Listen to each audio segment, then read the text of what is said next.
we go. Welcome back into Cherry Picking. 4 sleeps, 5 days until the NHL season starts. And today, bringing on another great guest, Nick Alberga, who is the host of Leafs Morning Take and then works with the NHL Fantasy on Ice podcast team, alongside some other guests we've had on the show. Johnny and Anna works with them, so good to have a familiar face on. Appreciate you coming on in such a busy time. I know the Blue Jays, time to shift out of baseball and focus our attention to the Leafs and the upcoming hockey season, right? Yep. Great to have me, or thanks so much for having me, I should say. And I'm still really puzzled around the whole Barrios situation as a big time baseball fan. But the positive is that hockey is here, right? Yeah, exactly. I totally agree. The Vladdy situation too, with the stolen base. It's just the whole Blue Jay season this year. We were talking about it today. Worst 86 or 89 win team that I've ever watched.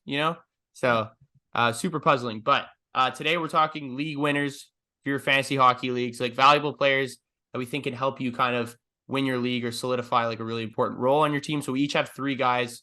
One guy we'll be looking at in first 3 rounds. Another guy we're looking at a little bit later on, somewhere taking the middle of the drafts, and then a sleeper that could be going undrafted or even at the end of your drafts. So Nick, who's your top league winner? A guy you think is going early that is just a must-have on your team this season? Yeah, so I don't want anybody to call me a homer, but I'm going to go with Mitch Marner. My firm prediction is that Marner hits the 100-point plateau for the first time in his career. If you recall last year, I thought it was sort of embarrassing how they were trying to get him to 100 points. He never got there. I think he finished at 99, freshly married, but his ADP is 17.1. Ridiculous point streak last season. He has the attachment, of course, to Austin Matthews. Great power play. So Mitch Marner would be my guy. And I think if you want to sort of correlate it to the betting world as well as, maybe a Selke future, can I get you indulged in that conversation? Because as we know, Patrice Bergeron has retired, which means other people can win this award again, which is great. Marner was in the finalist conversation last year, as we know, for this award. Last I looked, plus 1,000 for Marner to win the Selke. How do you feel about that? Yeah, I like that. I didn't think about that kind of position in terms of sports betting season-long prop for Marner, but it totally makes sense. It's funny you bring up Bergeron's won the award now, 5 or 6 times. Definitely open up to some other people who can play a similar role, maybe not as good as Bergeron, that two-way sense, but definitely Mitch Marner. That's an interesting way to bet on him, and definitely high on this year. I really liked him last year. I think we saw a change last year heading into last year and throughout the season, as you said, at different point streaks. It's too bad he didn't get to 100 points, but in today's league, I feel like he can definitely kind of get that mark. For me, I'm looking at someone going a little bit earlier, and a guy that I honestly think could be a top winger option, especially in bangers leagues, and it's Brady Tkachuk. I love Brady Tkachuk this year. In terms of his ADP, he's 12 right now, so going right at the end of the first round. I would take him if I had the 6th or 7th pick, I probably would take him. Other than those first couple centers that are going early, I think for players who scored 35 goals last year, he's the only one who had over 125 penalty minutes and over 240 hits. He also finished 4th in shots last season with 347, only behind McDavid, McKinnon, and Pasternak. He also led the NHL in expected goals for. Decently big analytics guy, so definitely paying attention to that. He had 50 expected goals and only finished with 35, and then high danger chances as well. And it led the league with 240. There's also so much firepower on this Sens team now with Stützle, Tarasenko, Josh Norris getting back to full strength as well, and then Claude Giroux, Drake Batherson playing alongside Stützle and Giroux as well. I think that's why we see his expected goals number was so high last year, other than the fact he shoots the puck a ton. I feel like playing with a guy like Stützle, you just put yourself in those situations where you're going to be in high danger scoring chances. Very well-rounded line. He plays in all situations. And the way I'm looking at it this year, he had 35 goals last year. Right now, you could get his 40-plus goals at plus 480. I know 40-plus goals for a guy like him who's a little bit more of a bruiser, not purely skilled, is a little bit, it's a high price for 40-plus goals, I think, at plus 480. But what are your thoughts of that and Brady Tkachuk this year? Well, firstly, I'll put it this way. The hockey world in general is as horny as the Gate 14 podcast is for a Davis Schneider than they are for the Ottawa Senators. People are feeling the sense again. Yeah. Remember last year, dude, the summer of Pierre, and what do? They absolutely shit the bed. I love Tkachuk. Don't get me wrong. I'm pretty high on him. So is my co-host Pete Jensen with the NHL Fantasy on Ice podcast. Elite category coverage. I think from a fantasy perspective, that's what you're looking for. if you're in a bangers league, I think it's a no-brainer. He's a top 10 player this year, shoots the puck a ton. Like, that's one play I think in general, people listening and watching, like, I love shot props in general. I play those a lot on a daily basis. Like, Brady Tkachuk is a guy I stack in a combo just with, a variety of different other guys, and try to boost that odds a bit. So I would definitely look at a parlay, including shot props there. And I think you're on the right track here. Again, I can't go as far just because I've seen it so many years in this Ottawa Senators team, expecting to take that next step, and it doesn't happen, right? Yeah, totally. I get that for sure. Like, there's gonna be some hesitancy there. And look, it's plus 480 for 40 goals, so there's a reason why, I like it. it's not a huge not like a, let's say, odds on favorite. Like, him to score 30 goals, I think is like minus 200. And we saw him do it last year. So an extra 5 goals, I feel like we could definitely kind of see that happen there. Who are you kind of looking at in terms of like maybe going a little bit later after those first 3 rounds, that people might be interested in taking them before their current ADP? So I'm going to stay in Canada for this one, and I just want to alert everybody I'm not biased because I'm from Oakville, but Evan Bouchard, former London Oh Knight, yeah. played a handful of games as well for the Oakville Blades. I think his time is now, obviously. ADP of 72.9. The attachment of McDavid, Draisaitl, the big boys on the power play. That's the most elite power play I think we might have seen in history of the NHL, and it continues. And I think the ceiling is untouched still for Connor McDavid. I think you just look specifically at the numbers for Bouchard once Barrie got traded last year. Regular season, 21 games. He had 5 goals, 19 points. Playoffs, 12 games, 4 goals, 17 points in total. That's 36 points in 33 games. So I do think it's a no-brainer, especially where his ADP is around 72.9, as mentioned, the 73rd pick in draft. I think it's a no-brainer to take at least a flyer on Evan Bouchard midway through your draft, just because of the attachment alone on the power play. I think he's going to do some big time damage. As for the betting market, I know it's a long shot, but I think if you want to take a sniff at the Norris plus 5,500, we know we reward players for scoring a lot of points. And Bouchard, I just mentioned the clip. He's been racking things up. So plus 5,500 around there. And the Oilers are going to be a sexy pick again, I think, for the Stanley Cup. Last I checked, they have the third lowest odds, plus 1,100 here. Yeah. Oilers definitely an interesting team. I think a premier team in the West, obviously, especially in like a relatively top heavy. I feel like both those divisions are the Central and Pacific with the Oilers, and then obviously in the Central with the Avs, Stars, and the Wild. I really like Evan Bouchard this year. I think I totally agree with what you said about the power play too. I think last year we saw a little bit of a power shift at the end of the year and in the playoffs, with Bouchard kind of quarterbacking that first power play instead of a guy like Ryan Nugent-Hopkins, who like solely relied on his power play points last year to get him over regression. that big time regression. I'm so in on that conversation too. Like you saw last year in the playoffs, Nuge had 9 power play points. They're all assists.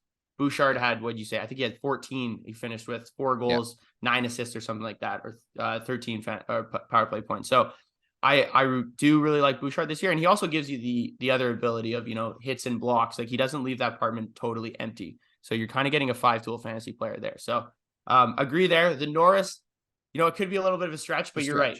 We do reward defensemen now for scoring a lot of points. So who knows how many he can rack up on the power play. It could definitely help his case to win the Norris right now. So I'm looking at someone going a little bit earlier, but still right on that like 5th round cusp. And it's actually Dylan Larkin. I love him this year, mainly because of the addition of Alex DeBrincat. You look at last season, he led the team in 5-on-5 points and led the team in expected goals for and high danger chances. So I feel like Larkin really carried this team offensively. We didn't really see a ton from Lucas Raymond, who I also think is due for a bounce back year. I just think that line in general, very well balanced. You have Alex DeBrincat, pure goal scorer. And then you have Larkin, who's kind of like a 5-tool player, can do like pretty much everything. And then Lucas Raymond, who is a pure setup guy. He's a playmaker, and having a guy like DeBrincat and Larkin on your line, I feel will just help him even more this season, and kind of they'll just be able to play off each other. Career high in points last year at 79 and career high in goals. I think some of the other guys going around him right now, like there's like Jack Eichel, Clayton Keller, Mark Stone, Verhaeghe. I think I'd much rather have Larkin than a lot of those guys. Even the fact that maybe a lot of people might think this Detroit team might be getting a little bit crowded offensively, but I think this top line could be a premier line in the NHL and in the East, hopefully this season. So the betting angle I have is relatively simple. It's just his points over 76.5 points. He hit it last year. He scored 73 points a couple years ago as well in Detroit. So I think if he stays fully healthy, he could be around a a point per game guy this season. I like it. I would say, generally speaking, for some reason, like one of my main strategies that I employ quite a bit in fantasy hockey specifically is like I'm not crazy about like rostering guys if they sign a big contract, man. Like Mm, I don't know what it is. A lot of these guys don't play up to expectations. Having said that, I think you sold me firmly. Like I love the DeBrincat pickup, and I know he's got a new contract, but I think Detroit's where this guy's always wanted to be. I don't think he was ever right with the Ottawa Senators, and I think he's going to rip it up, which means Larkin's going to rip it up because that's his centerman. I'm definitely buying fantasy wise on Detroit this season offensively. I wouldn't stray to their crease just yet, but I think mm. Mo Seider's going to have a bounce back here. He's much better in the second half. I'm with you on the Raymond train. David Perron had a really, really down year. I like him for a bounce back here in a contract year. So I think in general, there's going to be a lot of value with the Detroit Red Wings. Again, the Atlantic Division is so wide open. And that's why I think if you're making prognostications and futures picks, like why not sniff around in Detroit? Like, I mean, go crazy. I think we're all looking, it's a copycat league, and we're looking for that next New Jersey Devils, right? Yeah, and I feel like Detroit's definitely a candidate to be that next New Jersey Devils team. I think Ottawa, I feel like Ottawa's been in that conversation for the past 2 years, but Yeah. again, people are labeling them there Buffalo.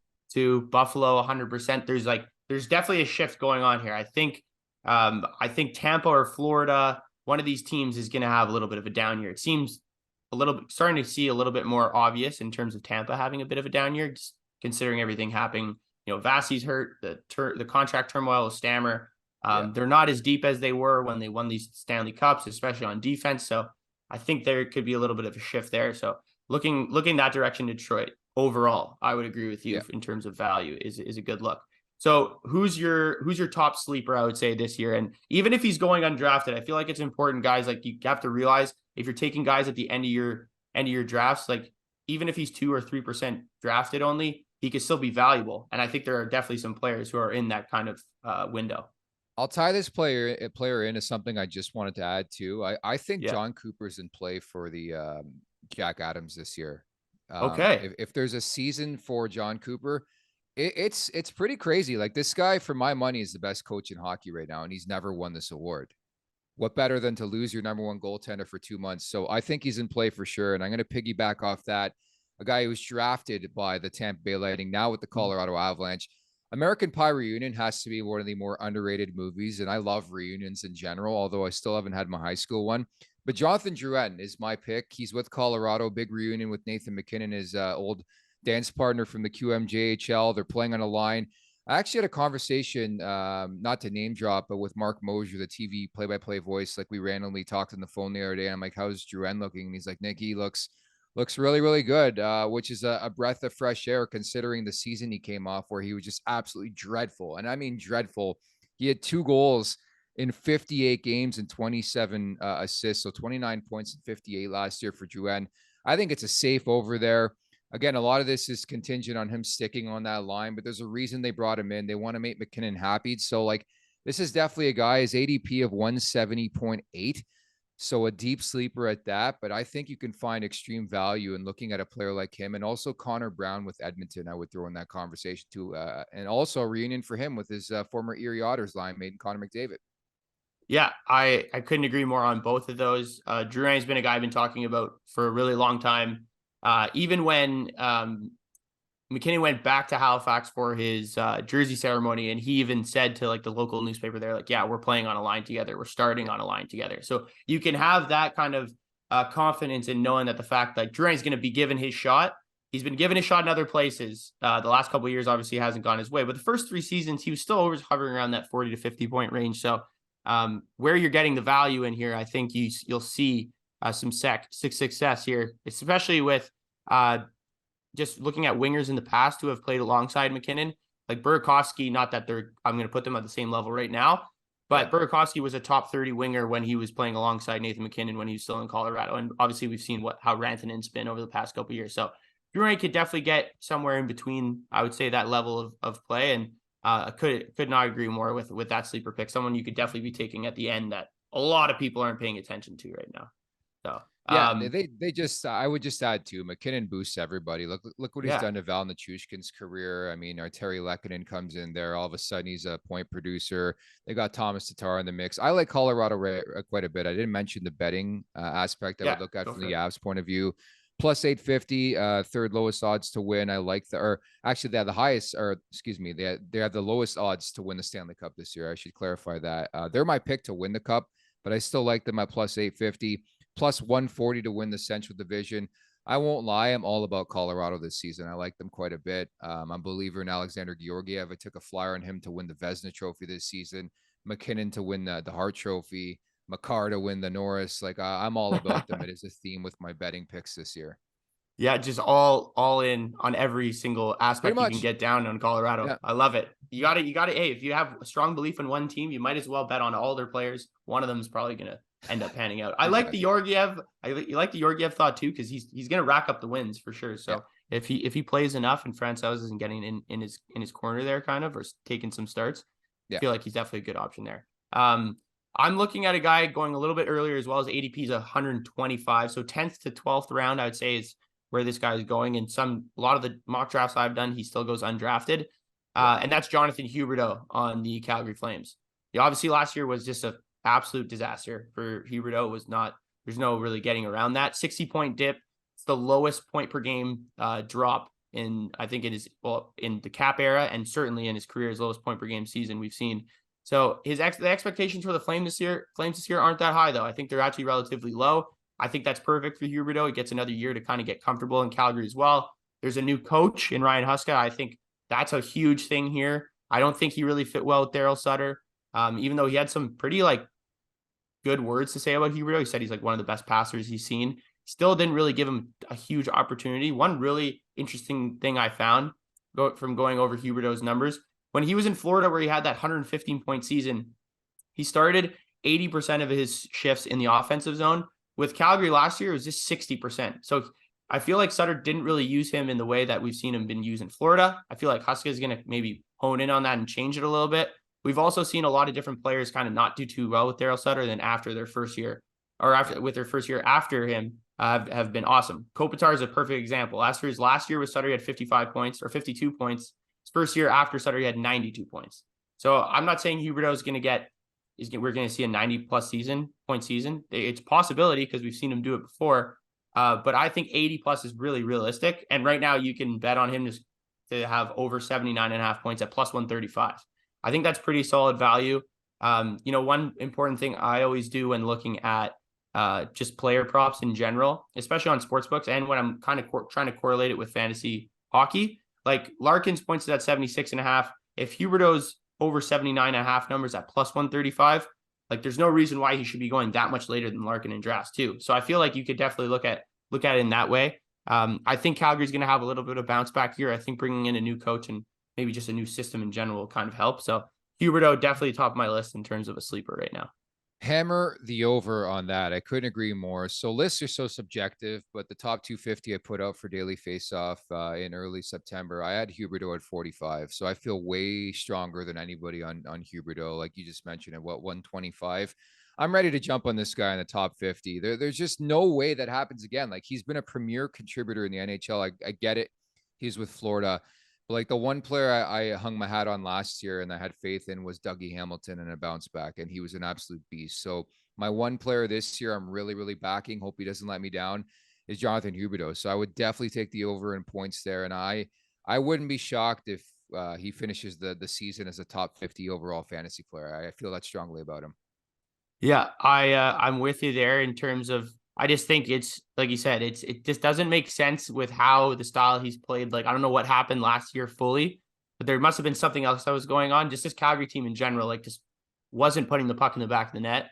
And obviously because their star players just weren't producing at the level we thought. So I think overall big bounce back year for Calgary. Same with Jonathan Huberdeau. That's it for these type of league winners. Nick, do you have anything else, last maybe bold prediction or remarks for the fantasy hockey season as we hone in a couple days away here? Yeah, we did our bold predictions podcast the other day on NHL Fantasy on Ice. Make sure to go check that out. And I guess it was a bold take, but I said one of Vegas or Florida, who squared off in the Stanley Cup final last year, won't make the Stanley Cup playoffs.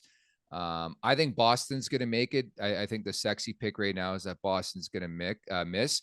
And another hot take I had was that not one but two players at least would finish with more goals than Connor McDavid this season. I like Matthews to win the Rocket Richard.